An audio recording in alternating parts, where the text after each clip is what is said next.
अब जैसे जैसे विषय चलेगा आपको बहुत स्पष्ट होती चली जाएगी। फिर भी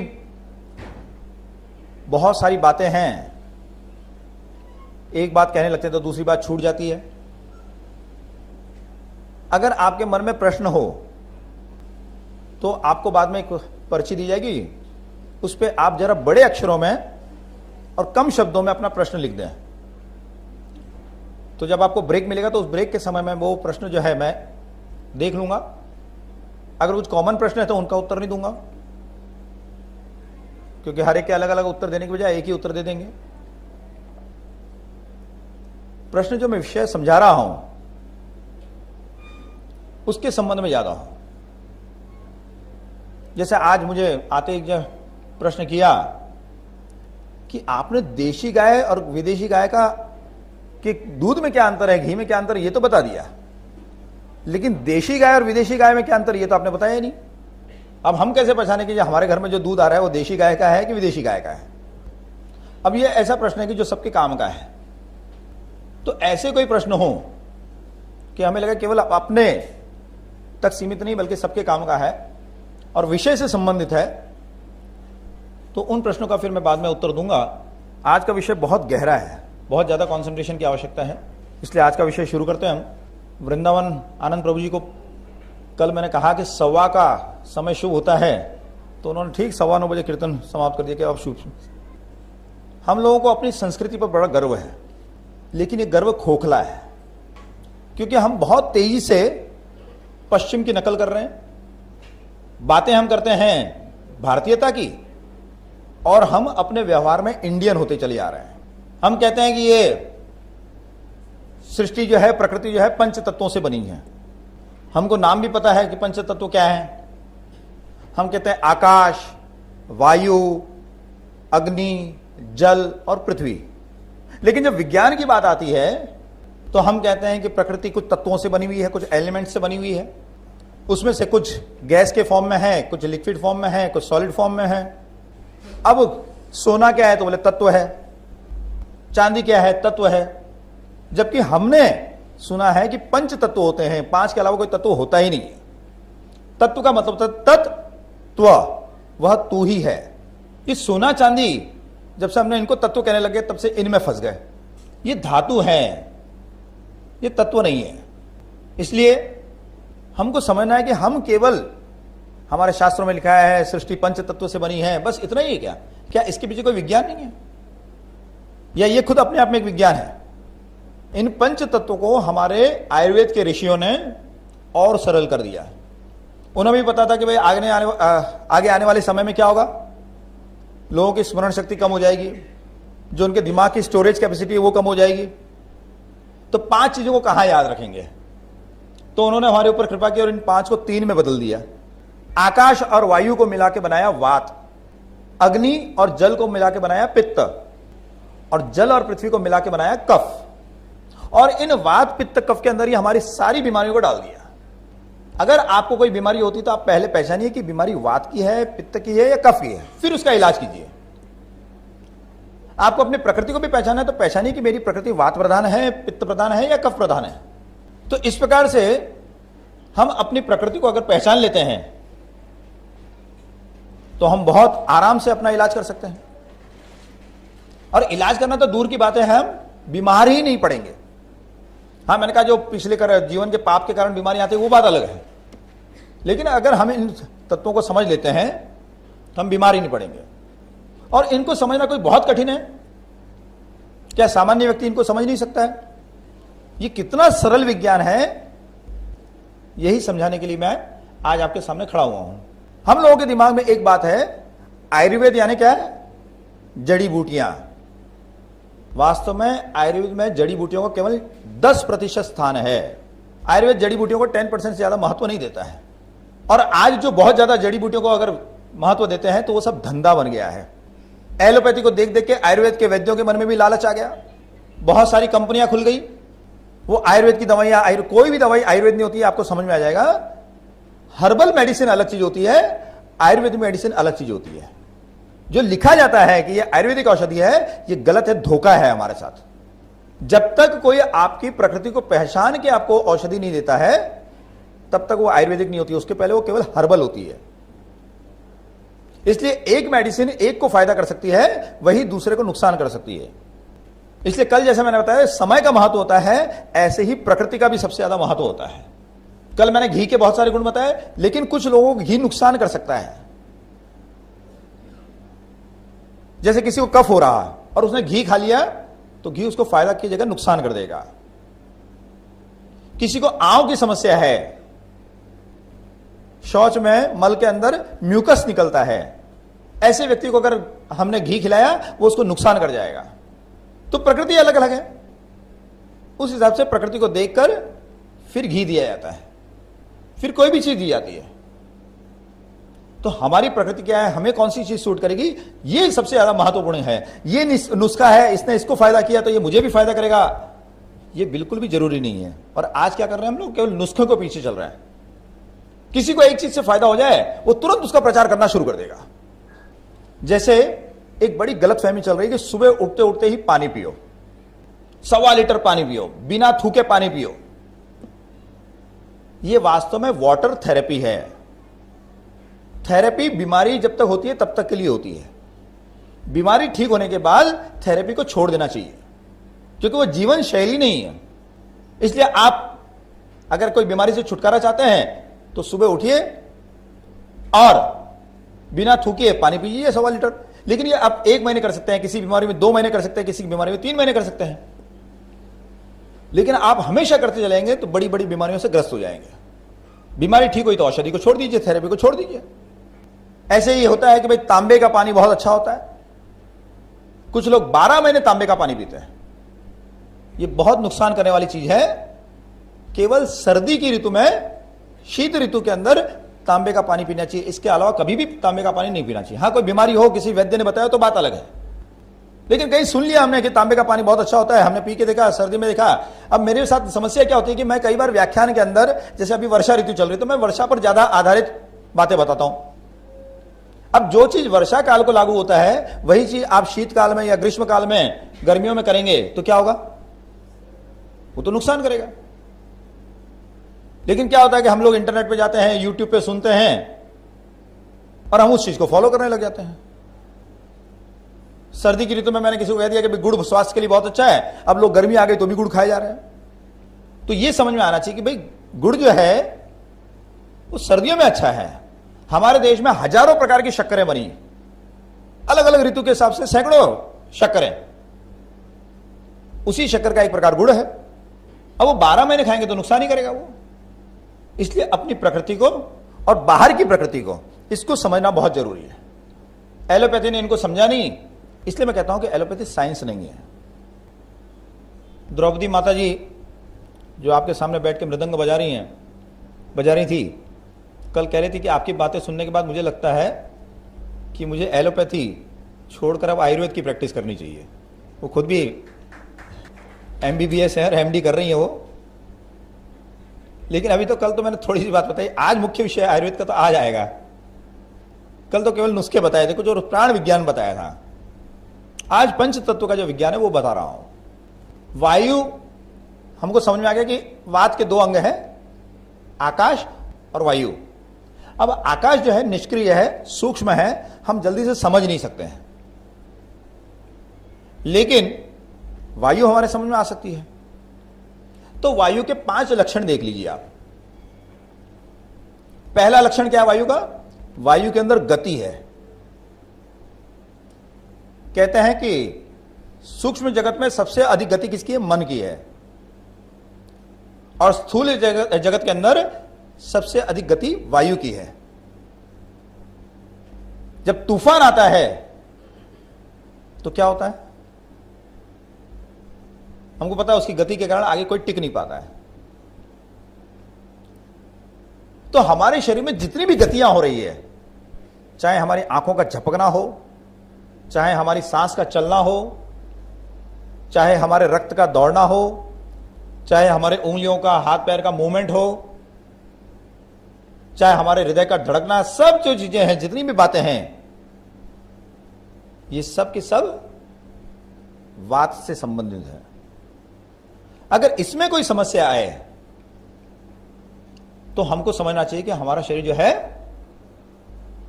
वह वात की बीमारियों से ग्रस्त हो रहा है।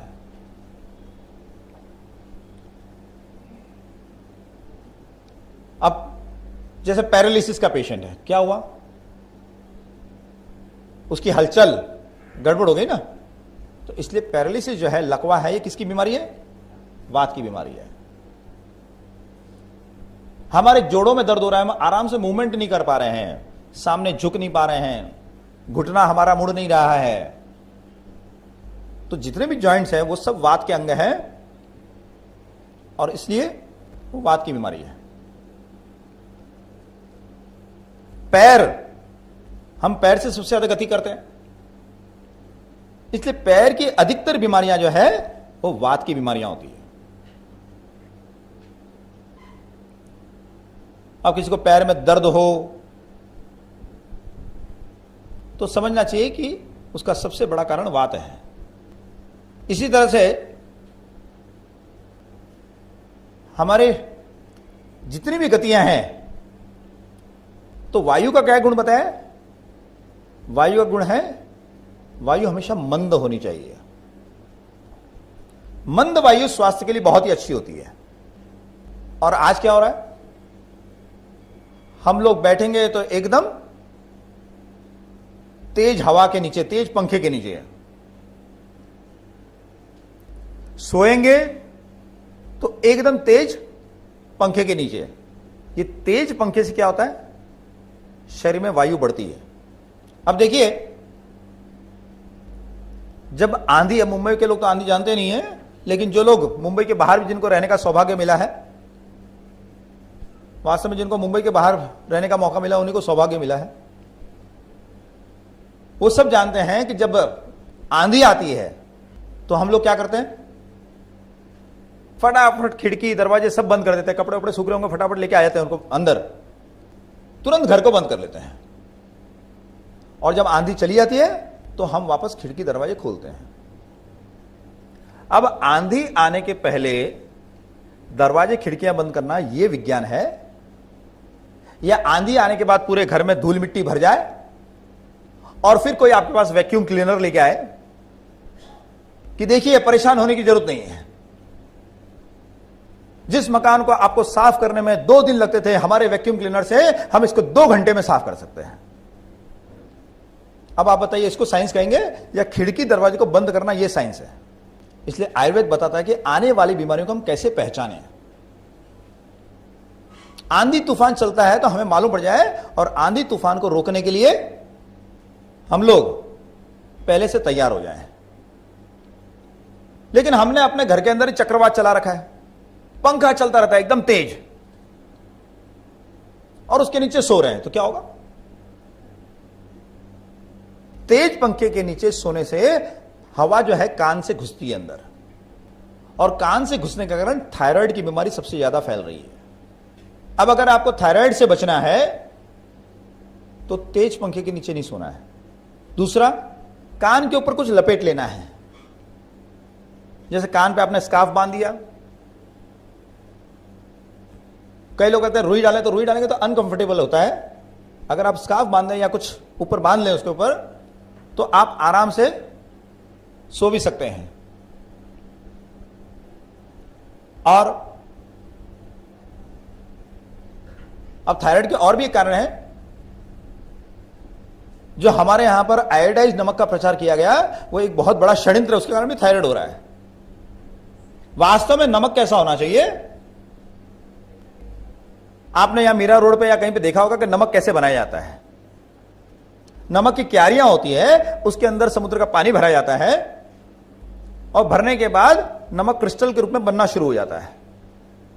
फिर कुछ क्रिस्टल बन जाते हैं, पानी उड़ जाता है, फिर नया पानी उसी में भर देते हैं, उसको रिचार्ज करते हैं। ऐसे हर 15-15 दिन से उसको रिचार्ज करते रहते हैं। 6 महीने के बाद ये नमक का डला है इतना बड़ा हो जाता है, और फिर वर्षा के पहले पहले उसको निकाल लेते हैं। लेकिन आजकल क्या हो रहा है? आजकल ये हो रहा है कि जो नमक के डले बनने नहीं देते हैं, नमक का छोटे छोटे टुकड़े होते हैं, तभी उसको निकाल लेते हैं। 15-15 दिन के अंदर उसको निकाल लेते हैं। यह नमक बहुत ही हानिकारक है। जो बड़े बड़े डले होते थे नमक के, इससे बहुत सी बीमारियां ठीक हो जाती थी। ये जब से हमने छोटे डले के नमक, अभी इसको क्या कर रहे हैं, आयोडाइज करने के बहाने ये सब फैक्ट्रियों में जाता है और आयोडीन की नौटंकी चल रही है। अरबों खरबों का घोटाला, ये भी घोटाला किसी दिन सामने आएगा आपके। जो नमक बीमारियों को मिटा सकता था, आज वही नमक बीमारियों को पैदा कर रहा है। थोड़ा नमक ज्यादा खा ले तो बोलते हाई ब्लड प्रेशर की बीमारी हो गई। इसलिए अगर आपको नमक खाना है तो आप सेंधा नमक खाइए, क्योंकि सेंधा नमक अभी भी सुरक्षित है। जो पहाड़ में होता है, जिसको रॉक सॉल्ट कहते हैं हम, इसलिए नमक खाना हो तो ये बाजारू नमक छोड़िए। मैंने आपको एक ही चीज बताई कि जिस चीज का टीवी पर ऐड आए वो सबसे घटिया होती है। आपने देखा था कि टाटा नमक का ऐड आता था, अन्नपूर्णा नमक का ऐड आता था, और गवर्नमेंट ने खूब ऐड किया, आप आयोडाइज नमक खाइए नहीं तो आपके विकलांग संतान पैदा होगी, मंदबुद्धि संतान पैदा होगी। भाई मेरे दादाजी ने, मेरे पिताजी ने तो कभी आयोडाइज नमक खाया नहीं, तो क्या मैं मंदबुद्धि हो गया कि विकलांग हो गया मैं? इतना प्रचार करते हैं, इतना प्रचार करते हैं, और जब बार बार बार बार एक ही झूठ को हम सुनते रहते हैं तो हमको लगता है कि सत्य है, और हमारी गवर्नमेंट जिसके साथ है वो तो सत्य होगा ही। लेकिन प्रभुपाद कहते थे ये डेमोक्रेसी नहीं है, इसको डेमोक्रेसी कहते हैं। ये राक्षसों का तंत्र है। अरे लोकतंत्र के नाम पर हमको ठगा जा रहा है। ये लोकतंत्र नहीं है, लोकतंत्र भी नहीं है। ये लोक का अर्थ क्या होता है हम सब जानते हैं, हम लोग अपने शास्त्र सुनते हैं, पढ़ते हैं। लोक का अर्थ होता है कि जिसके अंदर वनस्पतियां भी हैं, पहाड़ भी है, नदियां भी है, पशु भी है, पक्षी भी है, कीट मकोड़े हैं, वो सब मिला के लोक होता है। यहां तो सबके ऊपर अत्याचार हो रहा है। जो पूरे त्रिलोक की मां है गौ माता, उसको काटा जा रहा है और कहते हैं हम लोकतंत्र में जी रहे हैं। सुंदर सुंदर शब्दों को गढ़ना ये आजकल की नई फैशन चली है। सुंदर शब्दों के आड़ में विभत्स कार्य करना, अत्याचार करना, ये सब चल रहा है। जैसे महाराष्ट्र में किसका राज है? जब भी हम ये पूछते हैं तो हम तो जब से मैं पैदा हुआ तब से सुनते आ रहा हूं शुगर लॉबी का राज है। अब आप मुझे बताइए कि कोई शुगर बेच के राज्य कर सकता है क्या? जिस शुगर की तो हालत ही खराब रहती है। वास्तव में शुगर जो फैक्ट्री जिसको बोलते हैं वो शुगर फैक्ट्री नहीं है, वो अल्कोहल फैक्ट्री है। उसका मेन प्रोडक्ट मोलासिस है और उससे शराब बनाई जाती है। शुगर उसका बाय प्रोडक्ट है। इसलिए चाहे कोई भी पार्टी आए, उसमें शुगर लॉबी जिसको कहते हैं वो अल्कोहल लॉबी ही इस पे महाराष्ट्र में राज करती रही है। और महाराष्ट्र में ये शुगर फैक्ट्रीज आई कहां से? जब अंग्रेज यहां पर आए तब उन्होंने देखा कि लगभग आधे हिंदुस्तान पर मराठों का राज है। महाराष्ट्र में तो था ही, गुजरात में गायकवाड़ थे, मध्य प्रदेश में शिंदे थे, झांसी वगैरह वहां पर पेशवा थे, कहीं पर भोसले थे, और उनकी अन्य राजाओं से बड़ी अच्छी मैत्री थी। तो उनको लगा कि इन मराठों को खत्म करना होगा, क्योंकि मराठों के सामने महाराष्ट्र का सपना था। महाराष्ट्र यानी जो अफगानिस्तान से लेकर और बर्मा तक फैला हुआ है, जो तिब्बत से लेकर श्रीलंका तक फैला हुआ है, वो महाराष्ट्र। भगवान राम का जब राज्याभिषेक हुआ तो अयोध्या में हुआ। सरयू नदी, गंगा नदी सब पास में ही थी। लेकिन भगवान राम का राज्याभिषेक किससे हुआ? तीनों समुद्रों के जल से। जो भारत के 3 कोने में 3 समुद्र हैं, इन तीनों समुद्र के जल से उनका अभिषेक हुआ। शिवाजी महाराज का अभिषेक कहां पर हुआ?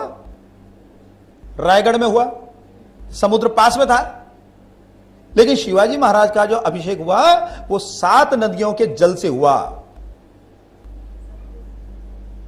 जिसमें से एक सिंधु नदी भी थी, जिस सिंधु नदी से हिंदू नाम हमें मिला, और वो आज सिंधु जो है पाकिस्तान में चली गई है। यहां पर संत ज्ञानेश्वर से लेकर समर्थ रामदास तक जो परंपरा चली, उसके कारण एक राष्ट्रीयता का भाव पैदा हुआ पूरे। इसलिए अंग्रेजों को सबसे ज्यादा खतरा मराठों से लगा कि बाकी लोग स्वामीनिष्ठ है, जैसे गोरखा हैं, वो स्वामिनिष्ठ थे, उन्होंने जालियांवाला बाग में गोलियां चला दी। तो कई कौम है, राजपूत है राजस्थान के, वो संगठित नहीं है,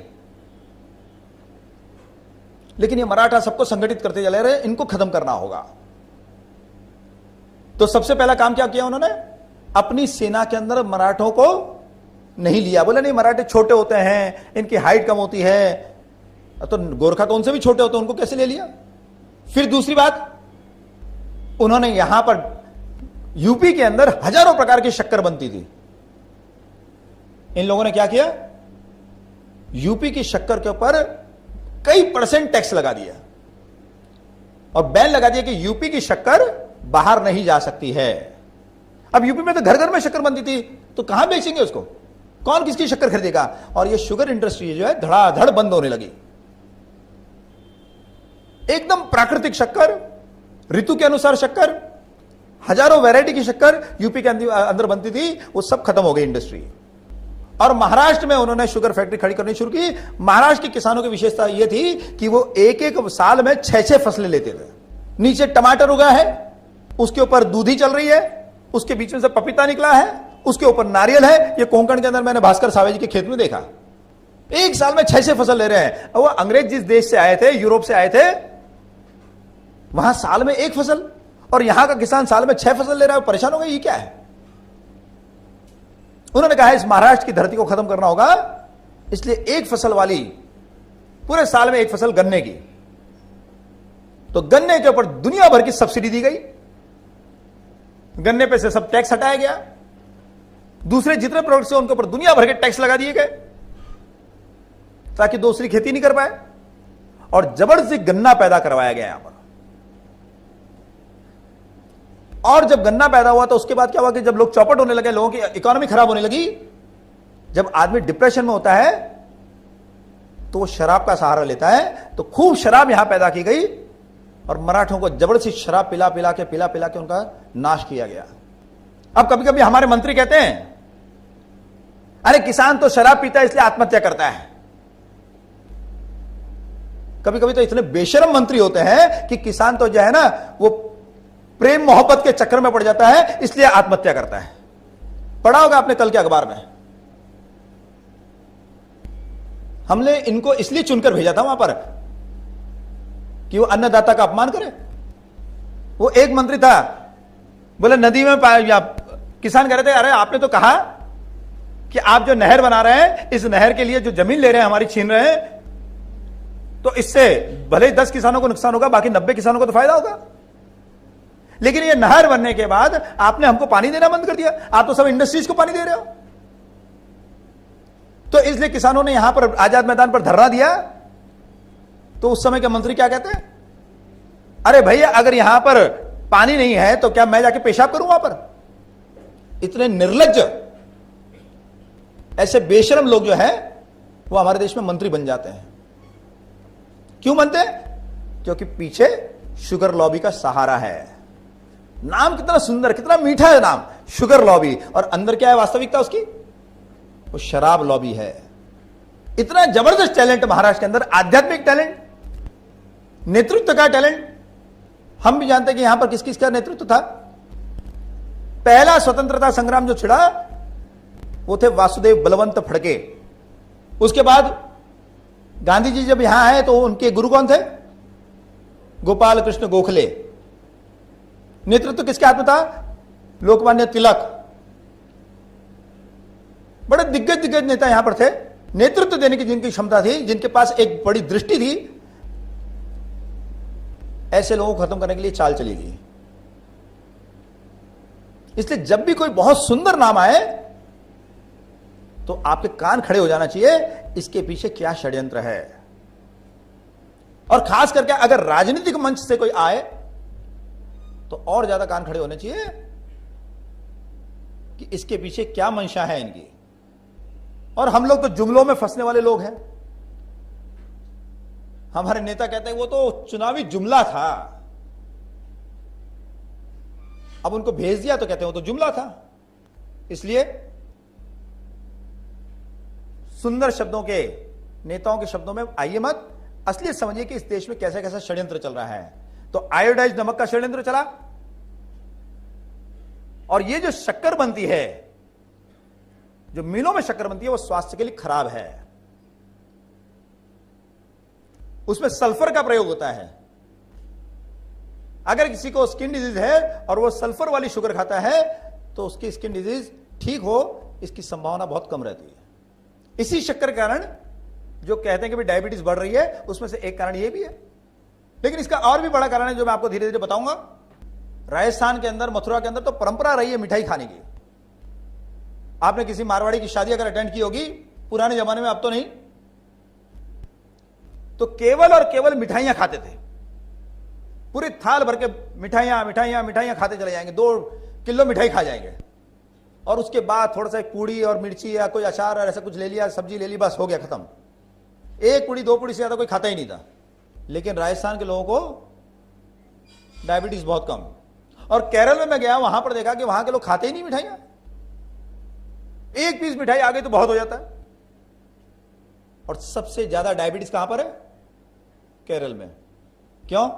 तो धीरे धीरे आपको समझ में आएगा कैसे बेवकूफ बनाया जा रहा है। मीठा मत खाओ, मीठा मत खाओ। अरे मीठा जो है वो तृप्ति देता है। कल ही मैंने कहा कि अगर अतृप्त भोजन करे कोई व्यक्ति, से तृप्ति नहीं मिले तो डिप्रेशन में चले जाता है। मीठा जो है, मधुर रस है, वो तृप्ति का गुण है उसके अंदर। लेकिन हमने शक्कर का ही सत्यानाश कर दिया। जो तृप्त करने वाला आहार है उसका सत्यानाश कर दिया पूरा। तो आप जब भी खाएं, ये देखिए कि मार्केट में कौन सी शक्कर आ रही है। कई प्रकार की शक्कर आपको मिल जाएगी। एक जन ने पूछा कि हम ब्राउन शुगर ले सकते हैं क्या? मैंने कहा भाई ब्राउन शुगर के भी 2 अर्थ होते हैं। तो कहीं मैं मंच पे बोल दूं और आप जिसने सुना वो लेना शुरू कर दे, फिर क्या होगा? मतलब जो शक्कर चमकती नहीं है, एकदम सफेद नहीं है, वो शक्कर अच्छी है।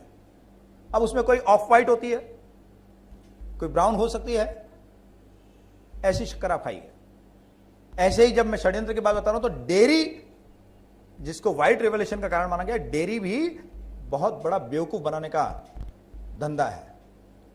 ये डेयरी के कारण गायों की हत्या सबसे ज्यादा हुई। और कैसे ये काम करते हैं? डेयरी को प्रमोट करने के लिए एक फिल्म आ गई, मंथन। आप में से कुछ लोगों ने देखी होगी। आपको गाना भी ध्यान होगा, मारो गांव काठियावाड़ी, जहां दूध की नदियां बहे, जहां कोयल कुहू गाए, मारे घर आंगन, ऐसा कुछ गाना है। इतना सुंदर गाना, क्या सुन के आनंद आता था। अमूल डेयरी की असलियत क्या है? अगर अमूल डेयरी ने गोवंश को बढ़ावा दिया है तो बैल कहां गायब हो गया है गुजरात के? अरे गाय बढ़ेगी तो साथ साथ में बैल भी बढ़ेंगे ना। वो बैल कहां चले गए? आजकल तो खेती में बैल काम लेता नहीं कोई, तो बैल गए कहां? तो गुजरात की बहुत बड़ी संख्या में बैल जो है मुंबई आते थे कटने के लिए। ईद के समय तो 25-25 हजार बैल कट जाते थे, और बाकी दिन भी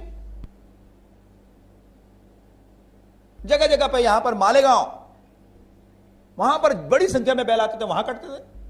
और जो गाय के बछड़े थे, जैसे उसने गाय ने दूध देना बंद किया, वो बछड़े गुजरात से सीधे चले जाते गोवा, और हर साल 80,000 बछड़े गुजरात के गोवा जाके कटते थे। आप लोग अपने बच्चों को चीज खिलाते होंगे। चीज चल रहा है, लेकिन चीज बनता कैसे ये पता? जितने भी कमर्शियल चीज है वो नॉनवेज है। छोटे मोटे कोई लेवल पर घर में बना ले या कर ले तो बात अलग है, लेकिन जितने भी बड़े लेवल पर जितने भी चीज आते हैं वो सब नॉनवेज है, और उसके ऊपर ग्रीन लेबल लगा रहता है। चीज बनाने के लिए क्या किया जाता है? जब गाय की डिलीवरी का टाइम आता है, उस डिलीवरी के टाइम पर 3-4 घंटे पहले उसको काट दिया जाता है, और काटने के बाद उसके पेट में से बच्चे को बाहर निकाला जाता है। फिर उस बच्चे को काटा जाता है, और उस बच्चे की आंतों में से एक तत्व होता है, उसको कहते हैं रेनेट। वो रेनेट निकाला जाता है। ये रेनेट जब कच्चे दूध में डाला जाता है तो वही क्रिया होती है जैसे दही, दूध के अंदर, गर्म दूध के अंदर दही डालते हैं। थोड़ी देर के अंदर वो दूध जो है वह चीज में कन्वर्ट हो जाता है, और वो चीज मार्केट में चल रहा है। और आप अगर कोर्ट में जाएंगे कि भाई ये तो नॉनवेज है, तो कोर्ट कहता है नहीं, नॉनवेज यानी क्या है कि मांस जो होता है वो नॉनवेज होता है। ये रेनेट तो नॉनवेज की परिभाषा में नहीं आता है, क्योंकि नॉनवेज की परिभाषा अलग अलग देशों में अलग अलग है। मेरे एक मित्र गए गोवा, तो बोला मैं वेजिटेरियन हूं, तो उन्होंने कहा ठीक है। तो उन्होंने क्या किया, उनको चावल परोसा और उसके ऊपर एक मछली रख दी। अरे उन्होंने कहा मैं बोला ना मैं वेजिटेरियन हूं। तो बोले ये तो मछली तो समुद्र का फूल है, समुद्र का फल है, ये नॉनवेज थोड़ी है, नॉनवेज यानी मटन। अब उनकी परिभाषा ये है नॉनवेज की। तो अलग अलग जगह, मैं असम के जंगल में गया, वहां एक घर में गया, तो वो मुझे एक सब्जी रखने लगे, बोले ये जंगली सब्जी होती है क्वास, बोले ये सब्जी आपको चलेगी? मैंने कहा चलेगी बिल्कुल। जैसे ही परोसने लगे कि उन्होंने कहा लेकिन इसमें सूअर की चर्बी है। अरे मैंने कहा क्या कर रहे हो? मैंने कहा तुम्हें पता नहीं मैं नॉनवेज नहीं खाता हूं। तो ले नॉनवेज क्या है, मांस थोड़ी है, चर्बी है, तो चर्बी तो तेल होता है। अब उनके लिए परिभाषा अलग है, लेकिन हमारी भारतीय संस्कृति की क्या परिभाषा है नॉनवेज की? भारतीय संस्कृति कहती है कि किसी भी पशु को अगर आप कष्ट देकर उसके शरीर से कोई चीज निकालते हैं, वो नॉनवेज है, वो मांसाहार है। अब हम जब कोर्ट में आते हैं तो कोर्ट में हार जाते हैं। क्यों हार जाते हैं? क्योंकि वहां परिभाषा ही कुछ अलग दी हुई है। वहां कहते हैं कि नहीं ये तो नॉनवेज में आता नहीं, रेनेट तो। इस प्रकार से पूरे देश को धोखा दिया जा रहा है। आप अमूल चीज देखेंगे उसके ऊपर भी, अमूल चीज के ऊपर भी ग्रीन लेबल लगा रहेगा। एक डीवीडी आप कभी मेरे सेंटर में आए तो मैं आपको दूंगा, उस आप डीवीडी में देखिए कैसे गाय और बछड़े को काट रहे हैं और कैसे क्या क्या चीजें हमारे को वेज के नाम पर खिलाया जा रहा है। हम ये मैं दावे के साथ कह सकता हूं, हम जो पूरे हॉल में बैठे हैं हम में से एक भी आज वेजिटेरियन नहीं रहा होगा। इतना ध्यान रखने के बाद भी खूब नॉनवेज को छूट मिली हुई है। तो यह डेयरी जो है ये वास्तव में मीट इंडस्ट्री है, ये मिल्क इंडस्ट्री नहीं है। ये जर्सी और देशी गाय में क्या अंतर हुआ? देशी गाय जो है वो लगभग 3 साल की होके ब्याती है, उसकी डिलीवरी 3 साल के बाद होती है, और वो लगभग उम्र के 16 साल तक बच्चे देती रहती है। जबकि जर्सी जो है वो 2-2.25 साल की होके ब्याह जाती है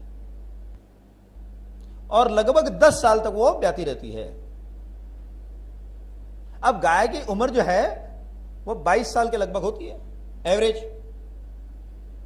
अब जिसने 10 साल की उम्र के बाद बच्चे देना बंद कर दिया उसको 10-12 साल कौन पालेगा? इसलिए लोग उससे छुटकारा पाना चाहते हैं। दूसरी बात है, अगर 14 साल से बड़ी गाय हो तो उसका जो मांस होता है, जो मांसाहारी लोग कहते हैं, वो फाइबरस हो जाता है। जैसे कोई चीज पक जाती है ना तो फाइबरस हो जाती है। जैसे मूली हम खाते हैं तो फाइबर हो जाती है उसके अंदर, फंसी हम खाएंगे वो फाइबरस हो जाती है। तो फाइबरस चीज को खा नहीं सकते, उसमें टेस्ट नहीं होता है, इसलिए कहते हैं कि नहीं, गाय अगर कटनी चाहिए तो 14 साल के पहले कटनी चाहिए। दूसरी बात है, 14 साल के बाद गाय की जो स्किन है, जो त्वचा है, उसकी चमड़ी जो है, उसके ऊपर रिंकल्स पड़ने लगते हैं, जैसे बूढ़े व्यक्ति का शरीर में होता है ना, उसका दाम ज्यादा नहीं मिलता है। इसलिए गाय को 14 साल के पहले पहले काटना है। लेकिन दूध देती गाय को कोई काटने कैसे दे सकता है? इसलिए जर्सी को, ये जो डेयरी है ये जर्सी को बढ़ावा दे रही है कि 10 साल तक तो हम दूध बेच लेंगे और बाद में गाय को बेच देंगे, और ये गाय क्या करेगी, ये कटने चली जाएगी। अब आप बोलेंगे अमूल वाले तो गाय पालते नहीं है, वो पालते नहीं, लेकिन उस पालन को, जर्सी को पालन को बढ़ावा दे रहे हैं ना। वो किसानों को बोले जर्सी जर्सी रखो, जर्सी रखो, जर्सी रखो। क्यों? क्योंकि उनके पीछे एक हिडन एजेंडा है, वो है मीट का। ये दूध इनका बाय प्रोडक्ट है, मेन प्रोडक्ट जो है वो मीट है। ऐसे हमारे को कहा गया ग्रीन रेवोल्यूशन की बात, हरित क्रांति आ गई देश में। कहा कि हरित क्रांति आ गई, हमारे किसान अमृत पैदा करते थे, उस अमृत को आपने जहर में बदल दिया और आप हरित क्रांति की बात कर रहे हैं। पूरे देश को जहर खिलाने का अभियान शुरू हुआ और उसको हम हरित क्रांति कह रहे हैं। मगर हो क्या रहा है, ये होता क्यों है ऐसा? इसका एक सबसे बड़ा कारण समझ लीजिए, आज दुनिया में किसी भी पार्टी का राज नहीं है, चाहे भारत हो चाहे अमेरिका हो। आज दुनिया में केवल कॉरपोरेट कंपनीज का राज चल रहा है। दुनिया की लगभग 75 कॉरपोरेट कंपनी जो है उनके पास दुनिया की आधे से ज्यादा संपत्ति है। और अब ये कॉरपोरेट कंपनी जो है ये किसी देश की सीमा में नहीं बंधी है, ये कई कई देशों में फैल गई है। और ये कॉरपोरेट कंपनी जो है उन्हीं के लोग अलग अलग नाटक करते हैं, कोई एक पार्टी में, कोई दूसरी पार्टी में, कोई तीसरी पार्टी में। हमको ऐसा दिखाते कि हम डेमोक्रेसी है, हम इनको चुनेंगे। चुनेंगे किसको? जिसको भी चुनेंगे वो कॉरपोरेट कंपनी का आदमी। और ये कॉरपोरेट कंपनी जो है ये हमारे लोकतंत्र की भी सबसे बड़ी दुश्मन है, ये हमारी संस्कृति की भी सबसे बड़ी दुश्मन है, और ये गायों की भी सबसे बड़ी दुश्मन है। आप देखिए हमारे देश में कैसा कानून है। आप शेर को मारो तो सजा, शेरनी को मारो तो सजा, मोर को मारो तो सजा, मोरनी को मारो तो सजा। लेकिन अभी कुछ समय पहले तक महाराष्ट्र में क्या कानून था कि गाय को मारो तो सजा और बैल को मारो तो कोई सजा नहीं। क्यों भाई? क्योंकि शेर का चमड़ा या शेर की चीजें कितनी बेच सकती कोई कॉर्पोरेट कंपनी? कितने मोर को बेच सकती है? गाय बहुत बड़ी संख्या में, बैल बहुत बड़ी संख्या में। और अगर बैल जबरदस्ती किसान को पालना पड़ा तो ट्रैक्टर कैसे खरीदेंगे वो? बैल अधिक मात्रा में हुए, गायें अधिक मात्रा में हुई तो गोबर भी खूब होगा, गोबर खूब होगा तो उनका यूरिया और डीएपी कौन खरीदेगा? बैल का गोमूत्र जो होता है वो बहुत अच्छा पेस्टिसाइड का काम करता है। तो अगर बैल अच्छी संख्या में हो गया तो ये जो पेस्टिसाइड कंपनियां हैं ये कैसे चलेगी? गाय का दूध, दही, घी, गोबर, गोमूत्र ये पंचगव्य है, ये औषधियां हैं, अमृत है ये। अगर ये लोगों को सुलभ रहेगा, गांव गांव के अंदर, घर घर के अंदर गाय होगी तो दवाइयां कैसे बिकेगी? तो इन सब लॉबीज ने मिलकर, दवाई lobby, fertilizer industry, pesticide industry, tractor industry, इन सब ने मिलकर ऐसा दबाव बनाया कि नहीं बैल तो कटने चाहिए। और इसके लिए इन्होंने किसकी आड़ ली? तो इन्होंने इसके लिए मुसलमानों को अपने ढाल बनाया। वास्तव में गौ हत्या के पीछे मुसलमानों का हाथ तो मात्र 5% है। 95% जो है ये कॉरपोरेट कंपनीज का हाथ है। और गाय के मांस से बहुत कम कमाई होती है, गाय के चमड़े से सबसे ज्यादा कमाई होती है। आप कहते हैं फिर बकरी ईद पे जो गाय काटते हैं, बकरी ईद पे जो गाय काटी जाती है, जो बैल काटे जाते हैं, वो एकदम जवान बैल काटे जाते हैं, बड़े सुंदर सुंदर बैल काटे जाते हैं। क्यों? क्योंकि ये मौलवियों को पैसा खिला देती है कॉर्पोरेट कंपनी। आप जरा कुर्बानी की बात कीजिए, लोगों कुर्बानी के लिए बताइए। और आप बोलिए गरीब आदमी है, बकरे की कुर्बानी नहीं कर सकता, एक बकरा 25,000 का आता है, 30,000 का आता है, आप कुर्बानी नहीं कर सकते हो। कोई बात नहीं, 7 लोग मिलकर एक बैल की कुर्बानी करो, बैल तो सस्ता आ जाएगा, 15,000 में मिल जाएगा, 2,000 में तो कोई भी कुर्बानी कर सकता है। और कुर्बानी करोगे तो जन्नत का द्वार खुल जाएगा। वास्तव में कुर्बानी कहते किसको है? एक बहुत बड़े विद्वान लेखक है पद्मश्री मुजफ्फर हुसैन जी, उन्होंने एक पुस्तक लिखी है इस्लाम और शाकाहार। उस पुस्तक के अंदर उन्होंने लिखा है कुर्बानी तो लाखों में कोई एक व्यक्ति कर सकता है, बड़ा कठिन काम है कुर्बानी। क्योंकि कुर्बानी किसको कहते हैं कि जो आपको सबसे प्रिय है उसकी कुर्बानी करो। तो किसी ने 1 महीने पहले किसी बैल को खरीदा या 5 दिन पहले किसी बैल को खरीदा, वो अचानक प्रिय कैसे हो गया उसको? फिर एक जिसको आप कुर्बानी करते हो वो केवल 5 बार जो नमाज पढ़ने वाला व्यक्ति है वही कुर्बानी कर सकता है। आज तो देखो जिसको कुर्बानी कर रहा 5 बार नमाज भी नहीं पढ़ता, कुर्बानी करने चल देता है। जो काटता है वो भी 5 बार नमाज पढ़ने वाला होना चाहिए। ऐसा नहीं कि कोई भी काट दे उसको। एक पशु के सामने दूसरे पशु को नहीं काटा जाना चाहिए। आप देवना कत्लखाना में चांडक जी और कई लोग गए, मेरी तो हिम्मत नहीं पड़ी वहां जाने की, लेकिन जो इन्होंने बताया और जो वीडियो दिखाए, लाइन में लगे हैं बैल और धड़ाधड़ एक के बाद एक काटा जा रहा है। फिर उसमें लिखा है जिसकी कुर्बानी करते हैं उसको पटकना नहीं है, उसको लिटाकर उसको काटना है। अब किसी को आप काटने जा रहे हो, वो जाके लेट जाएगा कि हाँ भाई मैं लेट जाता हूं, काटो मेरे को। और वो एकदम अच्छी कंडीशन में होना चाहिए। ये बैलों को इंजेक्शन लगा देते हैं, उससे वो बेहोश जैसे हो जाते थे, ताकि भाग नहीं पाते थे इधर उधर, आधे होश में आधे बेहोश में, जैसे कोई नशे में हो, और फिर उसको पटक के और उसको काट देते हैं। फिर जिस बैल को काटा जाता है या जिसकी कुर्बानी करते हैं, उसको अच्छा खिलाना पिलाना है, उसको किसी प्रकार का कष्ट नहीं होना चाहिए। जिस प्रकार से किशोर कराला जी, चेतन शर्मा जी मेरे को बता रहे थे, कैसे ट्रक पकड़े जाते हैं। हमारे बीच में एक और सम्मानीय व्यक्ति आए हैं, मैं उनका सम्मान तो बाद में करूंगा, श्रीनिवास जी गाड़गे। उन्होंने बताया कि ट्रक जब पकड़े जाते हैं तो ट्रक के अंदर एक गाय के ऊपर दूसरी गाय, एक बैल के ऊपर दूसरा बैल, ऐसे भर देते हैं। जिसको इतना कष्ट दिया जा रहा है उसकी कुर्बानी हो सकती है? हत्या कर रहे हैं ये लोग, और इनके मौलवी बोलते हैं कि कुर्बानी कर रहे हो तुम लोग। हत्या को कुर्बानी का नाम दे रहे हैं। कुर्बानी एक बड़ी पवित्र चीज होती है। कुर्बानी का मतलब होता है बलिदान। अपने प्रिय चीज का बलिदान करो अल्लाह के लिए, और ये हत्या कर रहे हैं और उसको कुर्बानी का नाम दे रहे हैं।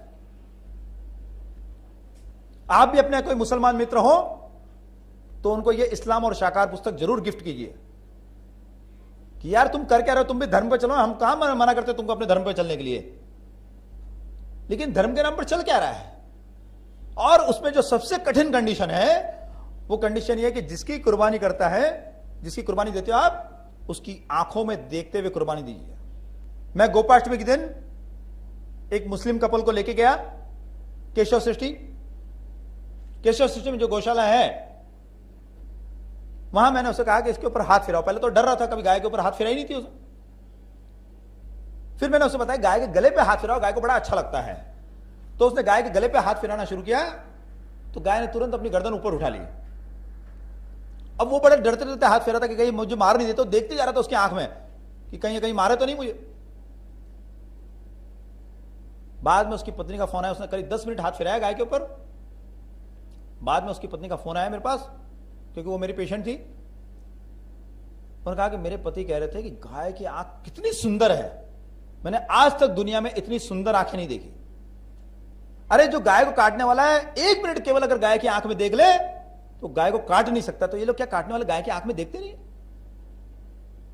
बोले नेचुरल काजल लगाए उनकी आंखों में। तो कुर्बानी की शर्त है कि जिसको काटा जाता है उसकी आंखों में देखो। वास्तव में जिसके अंदर दिल है और जो वास्तव में अल्लाह का बंदा है, अगर गाय की आंखों में 1 मिनट देख ले, वो कुर्बानी कर ही नहीं सकता है। हत्यारे लोगों को यानी कि बैठा दिया वहां पर कुर्बानी करने के लिए।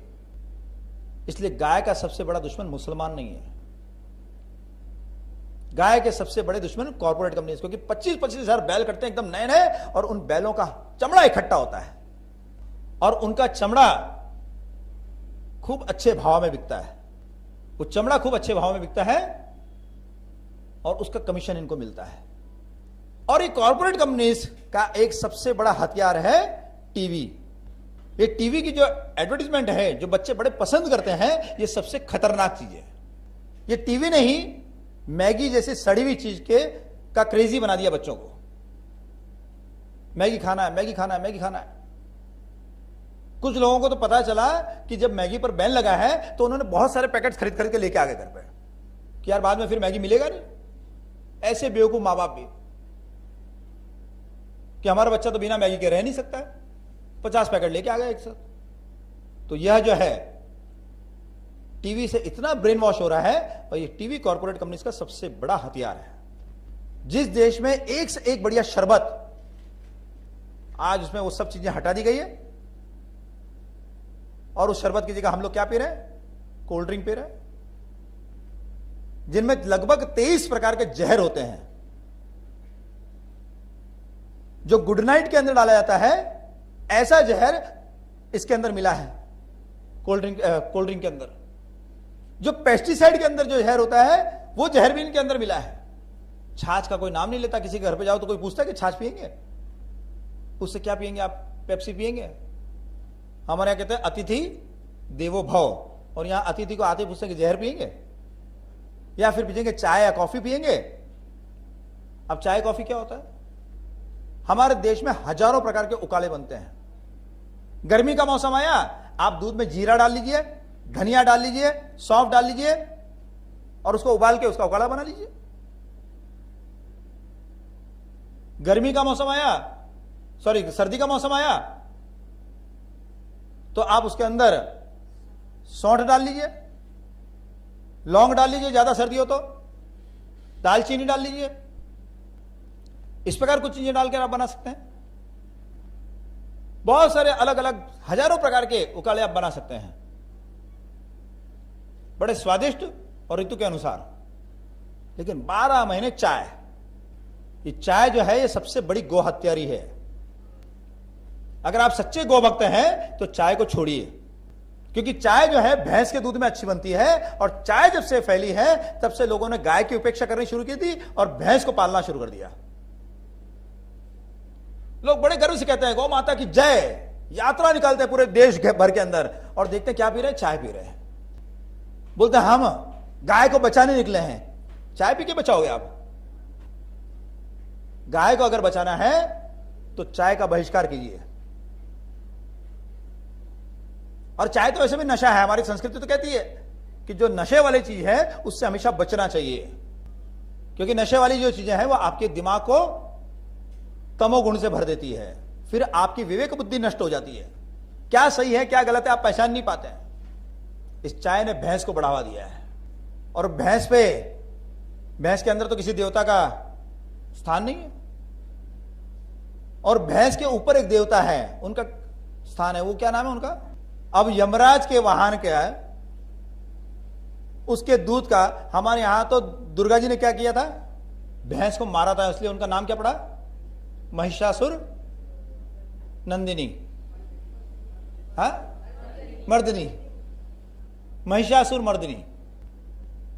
तो यह जो है हम कहते हैं हम अपने संस्कारों को मानते हैं, हम शास्त्रों को मानते हैं। तो शास्त्रों को मानते तो फिर भैंस का दूध क्यों पीते हैं? शास्त्रों को मानते हैं तो फिर भैंस के दूध की मिठाई क्यों खाते हैं? कई लोग कहते हैं कि नहीं भैंस का दूध ज्यादा स्वादिष्ट होता है। अरे भैंस का दूध स्वादिष्ट होता है तो इसका क्या मतलब हुआ? कुछ विवेक का भी तो काम होना चाहिए, उपयोग होना चाहिए। भैंस के दूध में अच्छी मलाई निकलती है, गाय का दूध तो पतला पतला होता है। और मजे की बात क्या है, एक तरफ बोलते हैं कि फैट स्वास्थ्य के लिए खराब है, फैट्स कम खाइए, फैट्स कम खाइए। अब जो चीज खराब है उसका भाव कम होना चाहिए, जो चीज अच्छी है उसका भाव कम होना चाहिए। अब भैंस का दूध में फैट ज्यादा है तो भैंस के दूध का दाम कम होना चाहिए ना। लेकिन हमारी डेयरी इंडस्ट्री क्या करती है, जब दूध खरीदती है तो फैट्स के आधार पर खरीदती है। एक तरफ कहते हैं फैट्स खराब है और दूसरी तरफ जिसमें ज्यादा फैट है उसको ज्यादा भाव मिलता है, और इसको ये कहते हैं विज्ञान। इतना बड़ा घोटाला, इतना बड़ा अज्ञान, और उसको विज्ञान कहा जा रहा है। कंस भी मामा था और कृष्ण भी मामा थे, दोनों मामा की एक ही कीमत। इतना अज्ञान। इसलिए आप इस चीज को भी समझिए कि देश में बहुत बड़ा षड्यंत्र चल रहा है। ये जो वात पित्त कफ का ज्ञान है ये आप